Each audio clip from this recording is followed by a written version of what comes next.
Hey everyone, Muckluck Douglas Bartholomew Reginald Esquire IV here, and today we're eating seafood. This is a guide to Kela the Guardian's Glade raid encounter in Guild Wars 2. Now let's get to the point. Preparation. You will need a tank for Phase 1 and a kiter for Phase 2. These can be the same person or two different people. The tank will pick up the artifact, and like most tanks, they will get punched in the face repeatedly. When Kela enters Phase 2, she needs to be kited because she will one-shot kill you. So either the tank will use high mobility buttons such as Engineer Rocket Boots or Spectre Teleports to run the boss around the room, or the tank will use the special action key to throw the artifact to someone else who is high mobility and they will do the job. If your tank is one of the healers, make sure their boon application range is large enough to still hit the group on the other side of the crab. Ranged power builds have an advantage here, but if you do the mechanics well, this becomes something that is helpful but not required. This fight has a lot of adds and spell effects for a 10-man encounter. Make sure your character model limit under graphics options is not set to lowest, or you will not be able to see everything that is happening. I recommend everyone bring a stun break, and supports bring group stability if possible. Now, as I just touched on, this boss has two phases, one where you tank the boss and can attack it freely, and another where Kela burrows in the ground and is kited and you can only attack rarely. The fight will go Phase 1, then Phase 2, then CC her, then 1, then 2, then CC, repeating until she is defeated or you hit the 10-minute mark, which wipes the raid.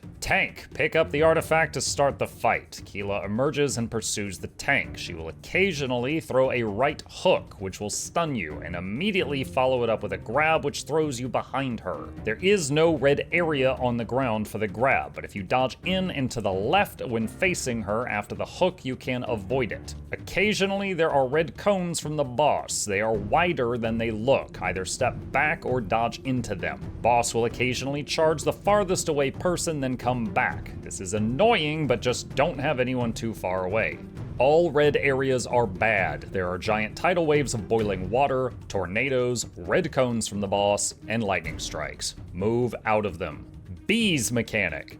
Not the bees! After the throw, someone in the group will get a bees debuff and a red circle. It will do increasing damage every second until you get close to someone else. Then the damage will reset back to the beginning, but now you both have it. You want to let it tick on you for a time, and then when it starts to get bad, then contact someone else to spread and reset it. If you instantly give the debuff to everyone, it will get out of hand before it wears off. So the non-tank players want to be grouped up, but loosely clumped instead of perfectly stacked. Adds. Throughout the fight, the boss will spawn crocodiles and crabs. The crocs run for any player other than the artifact holder and do large damage and stun them. In Phase 1, the crocs will run toward the DPS pile and you can just cleave them down. In Phase 2, during the kite phase, the crocs are more dangerous, so use stability when there are multiple crocs approaching the group and cleave them. Have stun breaks ready in case something lethal, such as burrowed Kela, is coming toward you, as many mechanics can CC you. In Phase 2 only, the crocs have a down state. When you get them down state, leave them and move away. This is for the kiting mechanic.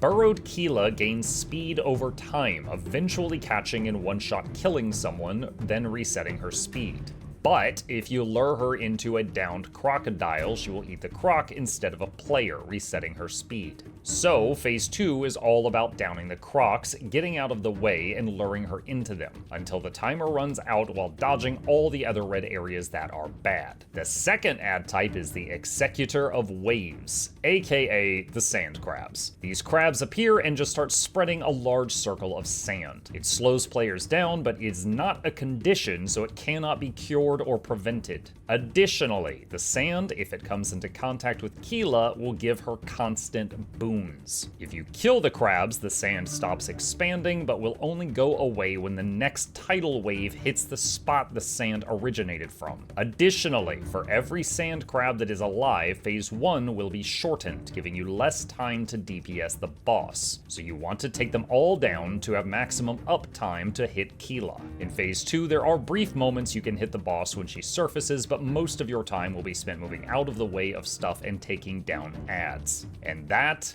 is everything. To recap, tank pick up the artifact, hold the boss close enough that the DPS can kill crabs, but try not to have Kela touch the sand. DPS kill all the crocs and crabs in range of you and handle the bees mechanic well. In phase 2, the tank starts kiting or tosses the artifact to the kiter who runs around the room. Use stability and downstate the crocs, then get out of the way so the kiter can run Kela into them. Red areas are bad, and there are many of them. Repeat these phases until victory.